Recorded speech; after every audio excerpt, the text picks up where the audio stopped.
बिहार के राज्यपाल श्री राजेंद्र विश्वनाथ आर्लेकर पहुंचे सिवान जिला के महाराजगंज में, जहां स्वतंत्रता सेनानियों को याद कर मंच पर ही हो गए काफी भावुक। आपको पूरा खबर बताएंगे, इससे पहले आप हमारे नमस्कार को स्वीकार कीजिए। आप देख रहे हैं RK24 न्यूज और मैं हूं राहुल कुमार सिंह। पूरा खबर सिवान जिला के महाराजगंज की बंगड़ा की है, जहां बंगड़ा गांव से 31 व्यक्ति स्वतंत्रता सेनानी में हिस्सा लिए थे, जिसमें 30 व्यक्ति की मृत्यु हो चुकी है और एक व्यक्ति आज भी जीवित हैं। उन सभी व्यक्ति के परिवार वालों को और जीवित जो हैं उन्हें राज्यपाल के द्वारा सम्मानित किया गया और वहीं पर लगभग 1 करोड़ के लागत से बनने वाला है स्मारक भवन। कार्यक्रम की शुरुआत दीप प्रज्वलित करके किया गया। वहीं मंच पर आप सीधी तौर पे देख रहे होंगे कि कई स्थानीय जनप्रतिनिधि भी उपस्थित थे। जब लोगों को संबोधित कर रहे थे बिहार के राज्यपाल, तो काफी भावुक हो चुके थे। आप इस वीडियो में देखेंगे। आइए हम सुनते हैं कि बिहार के राज्यपाल क्या कुछ कह रहे हैं शहीद जो हैं वीर जवानों के लिए। इस गांव में उपस्थित हूं और मैं चाहता हूं कि आप सभी यहां इस गांव के सभी निवासी, क्योंकि ये ऐसी एक बलिदानियों की भूमि है, 31 बलिदानियों की भूमि है। इस भूमि के सभी निवासी मेरा नमन स्वीकार करें। मैं थोड़ा सा भावुक भी बन चुका हूं कि ऐसे भूमि में मेरा आगमन हुआ है, ऐसे भूमि को मेरा पदस्पर्श हुआ है कि जिस धूलि को मैंने मेरे माथे को लगाना चाहिए, इसलिए मैं थोड़ा सा भावुक हो चुका हूं। जिन जिन लोगों ने इस देश के लिए, इस स्वतंत्रता के लिए बलिदान किया है, अपना सर्वस्व अर्पण किया है, इस भूमि में आकर मैं खुद को पुनीत और पावन अनुभव कर रहा हूं। अपने देश के बलिदान, देश के लिए बलिदान, देश की विकसित भारत देखने के लिए जिन्होंने बलिदान किया था, लगभग 75-76 वर्ष पूर्व या उससे भी पूर्व, इन सब लोगों ने कुछ अपने सामने एक लक्ष्य रखा था। हम सबका दायित्व बनता है उनका लक्ष्य पुनः आज उभर कर सामने रखकर उसके लिए हो चुका है। विकसित भारत का सपना हमारे सामने सार्थ हो रहा है। पूरा सपना नहीं, यह यथार्थ हो चुका है।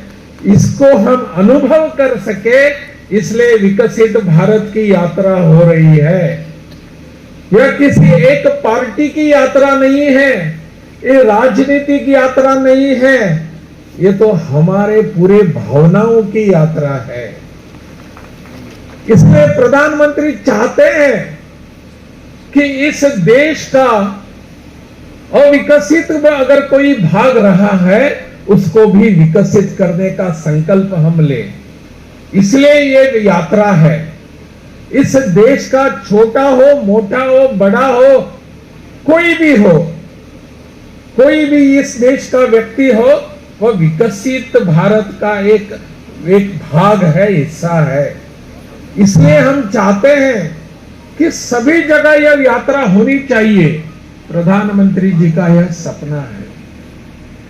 हम सबको लगता है कि देश भर के सभी लोग विकसित होने चाहिए। कोई पीछे रहा है, कोई उसका विकास नहीं हुआ है, ऐसा सपना हमारे दिल में नहीं है। इसलिए प्रधानमंत्री जी ने जो भी सपना हमारे सामने रखा है, उसको हमको साकार करने का दायित्व हम सबका बनता है। इसलिए हम जब आते हैं, देखते हैं, मेरा प्रयास रहता है, जहां उल्लेख किया गया कि शिक्षा के बारे में हम कुछ करना चाहते हैं, केवल मैं नहीं करना चाहता, बिहार की पूरी जनता इसके लिए आतुर है, वो करना चाहती है। और बिहार की जनता जब चाहती है तो इसको कौन रोक सकेगा? मैं भी अगर चाहकर भी रोक नहीं पाऊंगा। मैं बिहार की जनता की इच्छा के अनुरूप ही काम कर रहा हूं। मैं अगर यहाँ उधर जाता हूं, वहां जाता हूं, पूरे बिहार में घूमता फिरता हूं, तो बिहार की जनता के अनुरूप, बिहार की जनता की इच्छाओं के अनुरूप ही कर रहा हूं। हम पीछे नहीं रह सकते। राष्ट्रीय शिक्षा नीति जो आई है वो बिहार के सभी जनता के आशा आकांक्षाओं को पूरा करने के लिए समर्थ है। इसलिए हम सभी चाहते हैं कि शिक्षा को, हमारे नई शिक्षा नीति को अपनाने के बाद बिहार का विकास होने जा रहा है। इसलिए बिहार का सपना जो है वो अपने देश का सपना हो सकता है। पूरा देश एक दिशा में जा रहा है और बिहार दूसरी दिशा में, ऐसा नहीं हो सकता। जिस दिशा में पूरा देश जा रहा है उसी दिशा में अपना बिहार जा रहा है। यह चित्र सबको दिखाने की आवश्यकता है। इसलिए हम सब चाहते हैं, मैं नहीं आप सब भी चाहते हैं कि बिहार का विकास, बिहार के कदम उसी दिशा में जाने वाले हैं। हम सबको मन में इच्छा होती है कि अपने देश की अस्मिता आगे आनी चाहिए। यहां राम मंदिर का उल्लेख हो रहा है, स्वाभाविक है। पूरा देश राम मंदिर के यहां देख रहा है। मुझे तो लगता है यह राम मंदिर नहीं है, भारत के अस्मिता का राष्ट्र मंदिर है। 22 जनवरी को राष्ट्र की अस्मिता पुनः एक बार सामने आ रही है। 22 जनवरी का दिन राष्ट्र मंदिर का दिन है, केवल राम मंदिर का नहीं है। प्रभु रामचंद्र जी ने केवल अयोध्या का विकास देखा नहीं था, उनका सपना था पूरे भारत का विकास। और उसी को लेकर आज यहाँ हमारे प्रभु रामचंद्र जी के अयोध्या के उस भूमि में मंदिर का निर्माण हो रहा है, पुनः निर्माण हो रहा है। 22 जनवरी को आदरणीय अपने प्रधानमंत्री जी के हाथों से यह हमारे राष्ट्र के विकास का मंदिर है। इसलिए मैं चाहता हूं कि उस दिन, जैसे कि यहाँ सुझाया गया, हम उस दिन यहाँ दिवाली मनाएंगे, दीपावली मनाएंगे। ये किसी धर्म का कार्यक्रम नहीं है, किसी राजनीतिक पार्टी का कार्यक्रम नहीं है। हजारों वर्षों से हमारे यहाँ हम मन में जो एक सपना था, पिछले 500 वर्षों से जो सपना था, उस सपने को हम साकार होते हुए देख रहे हैं, हमारे सामने आ रहा है। इसी से हमारा भारत का विकास होने वाला है। और भारत का विकास तो पूरे विश्व देख रहा है। हम चाहते हैं कि भारत का विकास कैसे होने वाला है, क्या होने वाला है, कहां हम जाने वाले हैं।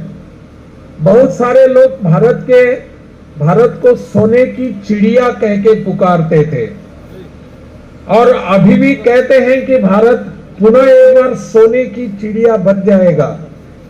मैं इससे सहमत नहीं हूं। भारत सिर्फ सोने की चिड़िया नहीं बनेगा। आने वाला समय है, विकसित भारत का सपना है, वो भारत सोने की चिड़िया नहीं बनेगा, भारत सोने का शेर बनेगा। पूरी दुनिया भारत के इस शेर की दहाड़ सुनेगा, सोने की चिड़िया की चूचुहाट नहीं सुनेगा, हमारी दहाड़ सुनेगा भारत की। पूरा विश्व सुनेगा, पूरी दुनिया भर में हमारे ऐसी दहाड़ जाएगी। सब विश्व के सभी देश हमारे सामने नतमस्तक हो जाएंगे। यह संकल्पना है, यह कल्पना है। इसी को हम विकसित भारत कहते हैं, इसी को हम राष्ट्र मंदिर कहते हैं, इसी को हम राम मंदिर कहते हैं।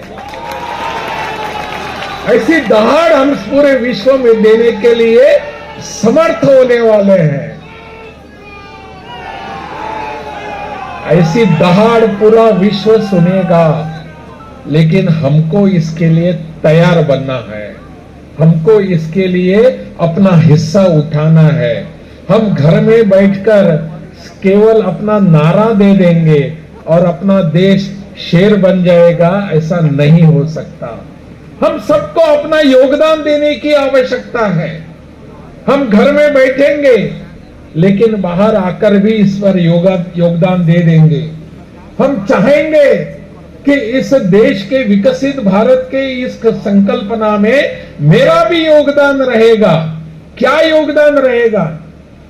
आने वाले 25 वर्षों में या इस दिशा में क्या प्रयास करूंगा मैं प्रयास करूंगा। हमको स्व का आग्रह है, स्व विकसन की आवश्यकता है, स्वदेश की आवश्यकता है, स्वदेशी वस्तुओं का आग्रह है। इस स्व को हमको विकसित करने की जरूरत है। मैं जो भी चीजें, जो भी वस्तुओं का मैं आग्रह करूंगा, उपयोग करूंगा, वो स्वदेश की वस्तु होनी चाहिए। हमारे देश में विकसित की गई वस्तु चाहिए, हमारे देश में तैयार की गई वस्तुओं चाहिए। अगर मैं विदेशी वस्तुओं का उपयोग करता रहूंगा तो मेरा देश विकसित नहीं हो जाएगा।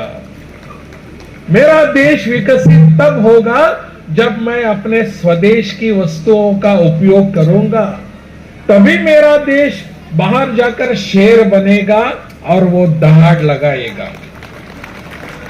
इस दिशा में मेरा प्रयास ये है, मेरा विकसित भारत के लिए योगदान यह है, इस संकल्प को हमको लेकर जाना है। जिन जिन लोगों ने इस देश के लिए बलिदान दिया है, वीर गति प्राप्त की है, वो चाहते थे कि मेरा देश पूर्ण रूप से अच्छे ढंग से स्वदेश बने, स्वविकसित बने। इस संकल्प को हम सबको यहां से लेकर जाना है। विकसित भारत का सपना, उसका मैं भी हिस्सा बनने वाला हूं, ऐसा सोच के हम सबको यहां से जाना है। मैं समझता हूं कि यह संकल्प हम सबको आगे लेकर जाने वाला है। इस संकल्प को मन में लेकर उसको पुनः एक बार आगे लेकर जाने का पुनः एक बार हम यहां से संकल्प करके जाएंगे। बहुत बहुत धन्यवाद आप सबको यहाँ आने के लिए। इस कड़ाके की ठंडी में मैं तो और एक बार आपने बुलाया तो और एक बार आऊंगा कि मेरा बिहार है। बहुत बहुत धन्यवाद।